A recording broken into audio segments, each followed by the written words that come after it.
Hello! In this specific video, you're going to learn ways to decrease your visitors' bounce rates and increase your social engagement. So basically right now, Google and other search engines are moving towards social media being a way to detect a site's popularity. And there are many different factors involved. However, in this specific video, we're going to be focusing on bounce rates, how to decrease your bounce rates, and basically increase the length of stay that somebody has on your website. So as you know, Google has already created their own social media site called Google+. They are very, very serious about this. And they are already using social media as a metric or a way to determine to see how good and popular your site is.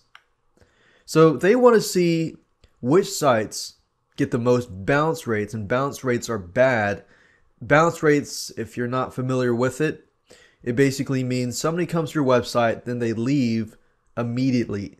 So within a few seconds they leave because they don't necessarily know if your site is going to fulfill their problems, their questions, and so forth. And maybe they got to your site and that's not what they're looking for. So Google's trying to figure out which sites are actually, have a lower bounce rate, which means people actually come to the site, they like the site, and they stay. So in other words, this video is surrounding how can we lower those bounce rates? How can we keep people interacting with our site? So social engagement is the solution. It allows you to lower bounce rates. If you can keep people's attention, their interest, and constantly engage them with your site and your content, then you can keep them on your site. And the solution is that you can do this by people being engaged with your content through different types of media. Because the fact of the matter is that people learn differently, so you need to know your audience. And let me give you some actual solutions that you can begin to implement starting today. Longer content pieces helps a lot. We've kind of gone from 200, 300, 400, 500 word articles now to 800 to 1,000 word articles. And not only that, you need to use different mediums. So what I mean by that is we've got written content, we've got data, we've got statistics, and it really depends on your audience and on your niche. Some of you may not have statistics to write about. Some of you may not have data to write about, but you might have certain content to write about. But whether it's data, whether it's statistics, whether it's content, your goal is to write at least and aim for 800 to 1,000 words. If you can do that, you've got a longer piece of content. Then what I'd recommend that you do is within that content, have audio and video. Have different types of medium. Like you can use Animoto.com, Camtasia, software to show screen capture software. You can use Audacity, which is a audio program to edit your audios. You could basically have the article content in text format.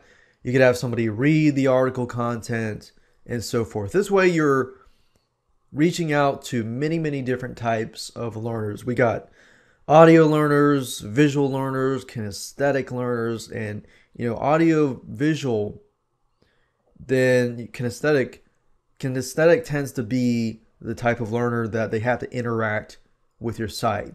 So if your site is just pure content, they're going to look at it, they're going to be shocked, either scared, and they're going to leave. But if it's something that they can interact with, they can watch, they can understand, they can apply, then you can actually attract all different types of people. And specifically within your audience. Now, I don't want you to get the idea that I'm talking about you're trying to reach everybody in terms of audience, but within your audience itself, you need to be reaching audio, visual, and kinesthetic. Then we have graphics and infographics. When you're looking through content, you got audio, video, but you need to have graphics that is just, all over the content. You don't want to have it all bunched in one spot. You want to kind of spread it out so people feel the need to go through your whole article. So you got examples, infographics, and you can get this stuff from graphicriver.net, which is one of my favorite sites. You can get a lot of cheap but really good looking graphics. Bigstockphoto.com is another great site where you can get royalty free images, and you can use interactive web applications like surveys, polls, feedback, or quiz forms. And this can actually help you gather data about your audience, but at the same time, keep them intrigued, their attention, them engaged, and this and that.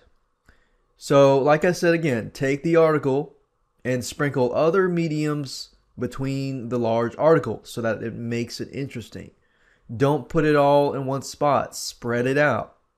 And if you can do this, then you have yourself a socially engaged site. And then I would recommend, of course, to add social media like Facebook, Google+, Twitter, and utilize these social media sites. If you don't utilize all, at least utilize one of them, if not anything else. So that's a solution that you can begin to implement today. Doesn't have to be hard. It's actually quite easy. If you don't have the time, you can outsource this. Get somebody to get the content, create the videos, create the images, or just grab the images and then spread them out throughout your whole site. And that's it.